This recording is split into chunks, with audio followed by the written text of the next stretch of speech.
Hey guys, welcome to Oddcast. I'm your host Joe, and I've got some gaming news that I'd love to go over with you.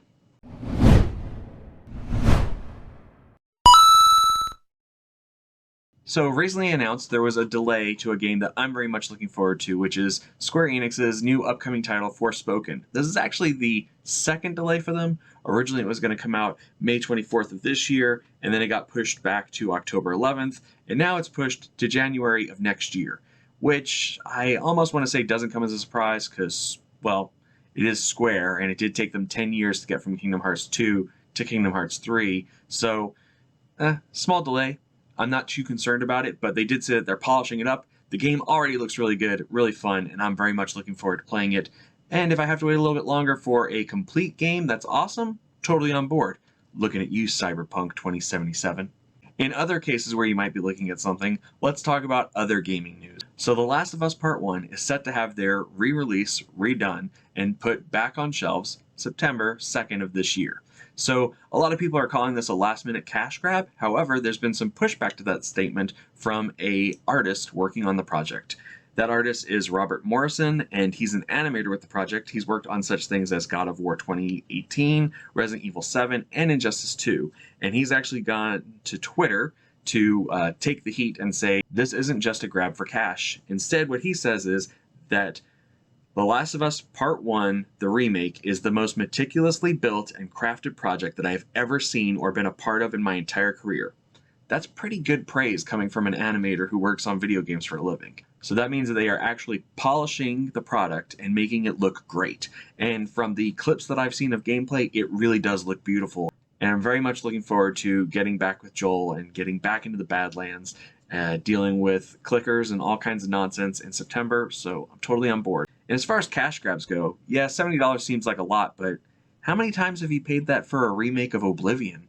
I mean, it's been so long, and yet I feel like next year,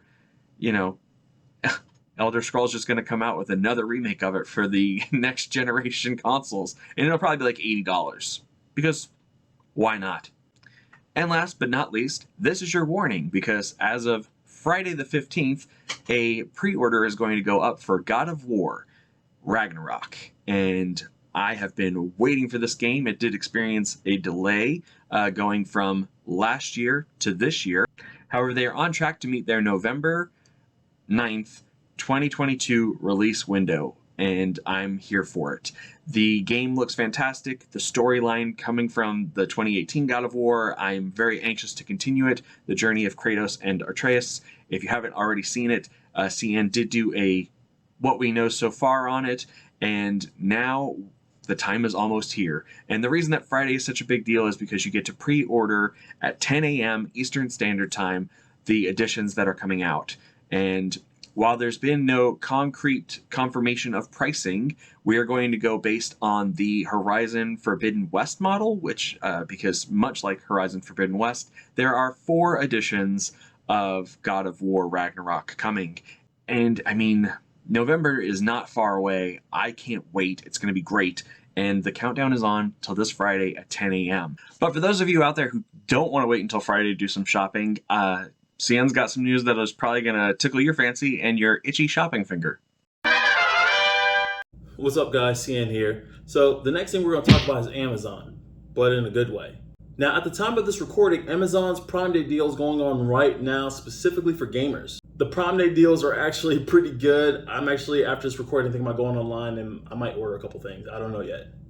Now, these Prime Day deals are like 18 to 70% off on select items stretching across all platforms. I'm talking about PlayStation, Xbox, PC, hell, even the Meta Quest 2 or Oculus Quest 2, whatever you want to call it. It's there for you.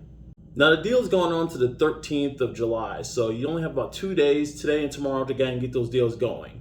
And in the description below, there is a link to a live update on the items that Amazon is putting out on the deals through Game Radar Plus. They have pretty detailed lists of what's going on, and they constantly update, so check it out in the link below.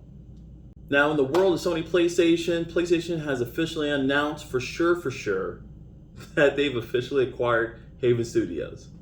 Haven Studios was an independent development team who has members that worked on games like Tomb Raider, Star Wars Battlefront, The Sims, and then their leader, Jade Raymond, she was one of the ones in charge of the Assassin's Creed and Watch Dogs. Now, from what I understand, Haven Studios is actually barely a year old. So it kind of makes sense on why PlayStation wanted to acquire them. They want to get them early, kind of groom them kind of early. Now, it seems like the way the new console wars is actually taking place is instead of actually having who has the best games, I'm going to use PlayStation and Xbox, they seem like who has the best companies they can acquire. And with Sony actually acquiring Bungie and now Haven, they got their foot well in the game. Now, while we're talking about consoles, we're actually going to talk about Nintendo.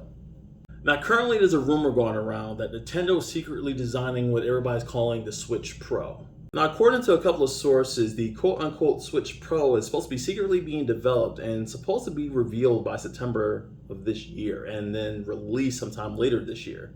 Now, again, Nintendo has not made any official word that the console is actually being developed. As a matter of fact, they're kind of denying it. Now, this Pro Switch is said to have a 4K output when docked, more RAM, this new NVIDIA Tegra chipset, and rocking the same cartridge that you would use with the other Switches. Now, in total, Nintendo has sold over $107 million worth of Nintendo Switches. Now, that's across all Switch categories, which is the normal Switch, Switch Lite, and the OLED. The OLED being the weakest one and only bringing in 5.8 million. I mean, it's not really doing well. So I can totally see Nintendo coming out with what everybody was expecting from the OLED, which is a better console. Now, are the rumors true? I don't know. But what I can tell you is that the reporters that's actually been posting this out has yet to be wrong.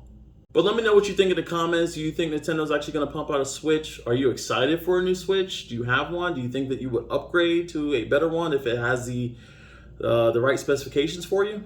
Now, while you're down there, make sure you hit that like and subscribe button, and that notification bell is there for you too. That way you'll be up to date on the topics that we talk about, because we will try to update you when the information is available.